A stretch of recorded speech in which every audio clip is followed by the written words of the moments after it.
ನಮ್ ಜನ ಏನಾನ ಒಂದು ಹೊಸ್ತಾಗ ಏನಾರ ಬಂದ್ಬಿಟ್ರೆ ಹೆಂಗ್ ನೋಡ್ತಾರೆ ಅಂತ ನೋಡ್ರಿ, ಇದೇ ಸಾಕ್ಷಿ. ಏನಕ್ಕೆ ಹಿಂಗೆಲ್ಲ ನಿಂತವ್ರೆ ಅಂತ ಅಂದ್ರೆ ನೋಡ್ರಪ್ಪ, ಇಲ್ಲೇ ಐತೆ ನಮ್ಮ ತುಮಕೂರು ದಸರಾಗೆ ಸ್ಪೆಷಲ್ ಆಗಿ ಆನೆನ ತರ್ಸವ್ರೆ.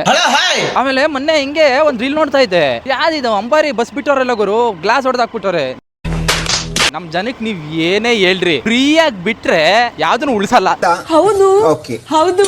ನೀವ್ ಅದನ್ನ ಬರೀ 10 ರೂಪಾಯಿ ಇಡ್ರಿ, 10 ರೂಪಾಯಿ ಕೊಡ್ಬೇಕಲ್ಲ ಗುರು ಅಂತ ಯೋಚನೆ ಮಾಡ್ತಾರೆ. ನೀವು ಫ್ರೀ ಅಂದ್ರೆ ಮುಗಿಬಿದ್ ಸಾಯ್ತಾರೆ.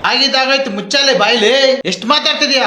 Happy family mart and gift centre. Mart ಗಿಟ್ಗೆಲ್ಲ ಹೋದ್ರೆ ಹ್ಯಾಪಿಯಾಗಿ ಬರಕ್ಕೆ ಆಗಲ್ಲ, ಬ್ಲೇಡೆ ಕೊನೆಗೆ.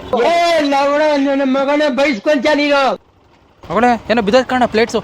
ಪ್ಲೇಟ್ಸ್ ಎತ್ಕೊಡೋ. ನಿಂದು ತಾಯಿ ಗುಣ ತೀರೋದಿಲ್ಲ ಋಣ. ಜನ್ಮಕ್ಕೆ ಹೋಗೋ. ರಾಜಾರೋಷೋಗಿ ರೋಡಕ್ ಸಿಗರೇಟ್ ಎತ್ಕೊಂಡು ಹೋಗ್ತಾರಲ್ಲ ಅವರೆಲ್ಲ. ನಿಮ್ಗೆ ಯಾಕೆ ಬೇಕದು? ತಿಕಾ ಮುಚ್ಕೊಂಡು ಹೋಗಲ್ಲ. ನಮ್ಮ ಮನೇಲಿ ಸಿಗರೇಟ್ ಅಂತಿದಂಗೆ ಹಾಕಿರ್ತಾರೆ, ಮೆಟ್ಟು ಅಲ್ಲಿಂದ ನೆಸ್ತಿರ್ತಾರೆ. ಅಂಥದ್ರಲ್ಲೂ ನಮ್ಮಂತರೆಲ್ಲ ಹಿಂಗೆ ರೋಡಾಗ ಓಡಾಡ್ತಿರ್ತೀವಿ, ನಿಮ್ಮಂಥವ್ರು ವಿಡಿಯೋ ಮಾಡ್ತಿರ್ತೀವಿ, ಏನಿಲ್ಲ. ಅರ್ಥ ಆಯ್ತು ಅನ್ಸುತ್ತೆ.